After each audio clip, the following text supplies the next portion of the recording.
So I don't know if you know, but um, I've been teaching Sunday school for 20, 20 years at least, usually to middle school kids, but it doesn't really matter.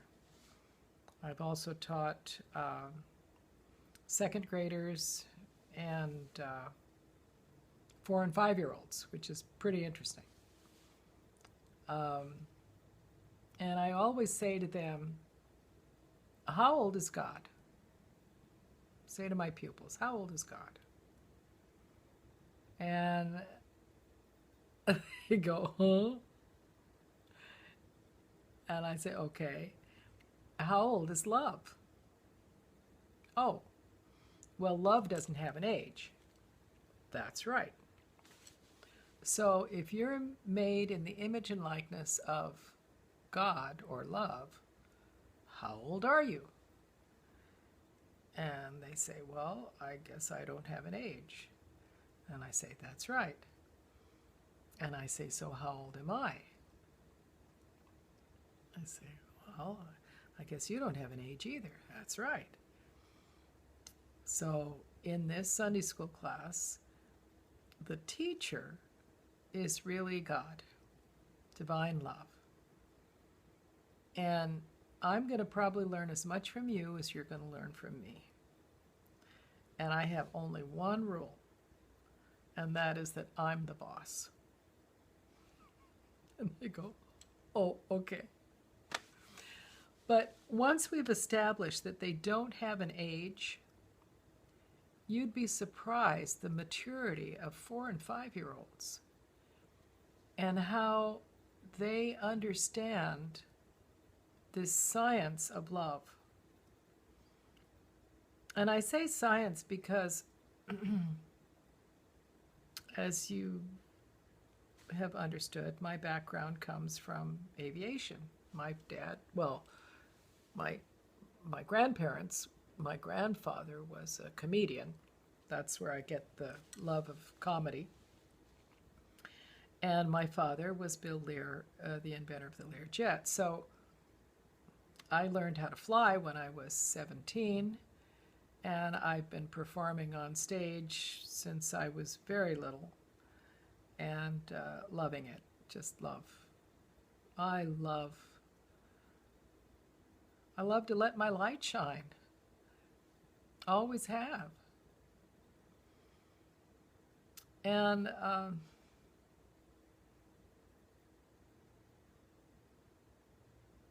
now I don't remember what I was telling you.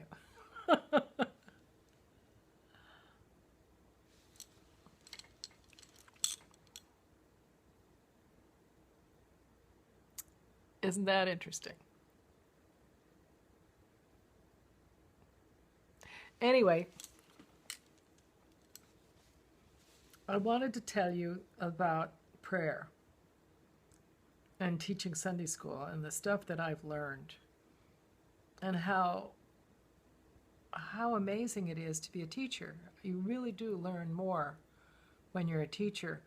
And yesterday was Sunday, and there was one of the teachers who reminded us of the questions that Moses asked God before he set out to save the Israelites. And he says, how am I going to know what to say? And isn't there somebody better that can do this? And basically he was trying to get himself out of the equation. But God said, I will be with your mouth. I will be with you. And so as a Sunday school teacher, that has really comforted me. And so amazing things have happened in Sunday school and in just allowing God to be there with me, to help me. And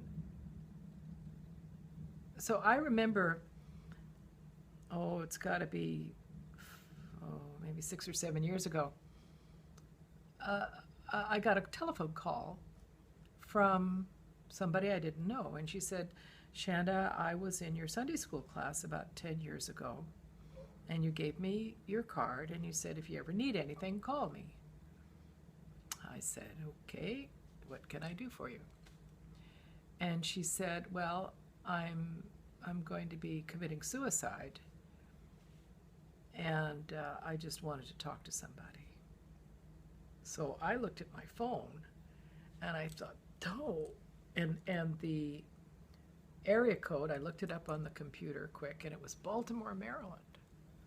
And I thought, who do I know in Baltimore, Maryland?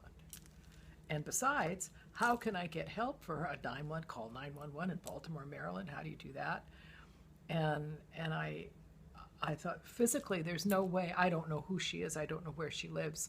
I don't know how to help her. And so I beamed up and I said, God, how can I help this girl? And I'm really used to just opening my mouth and letting words come out of my mouth when I've asked God for help. And I don't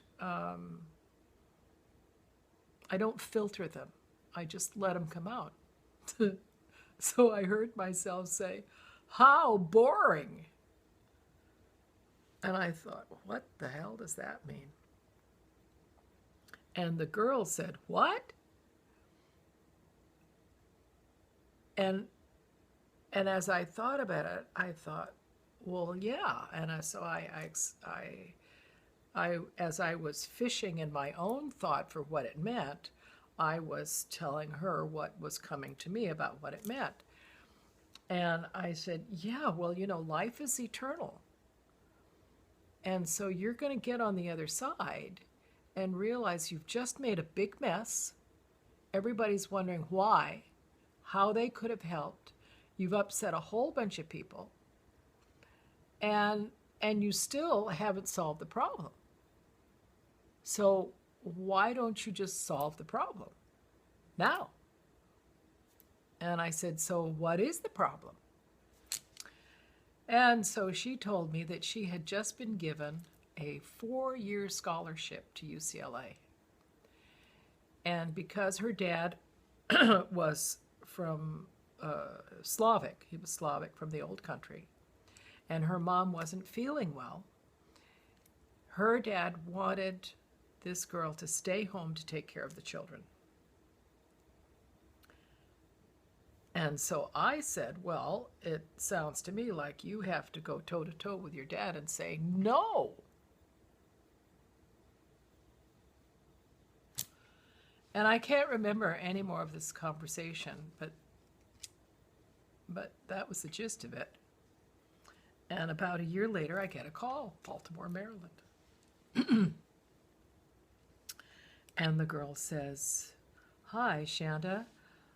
I'd like to invite you to lunch. And I said, in Baltimore, Maryland?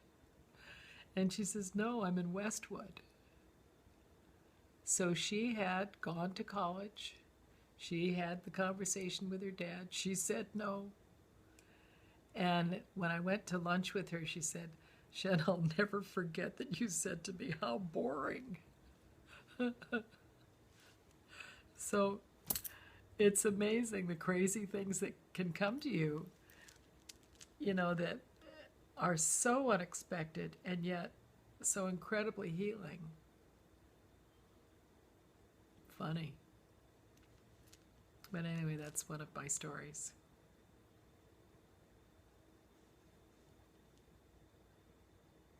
There it is.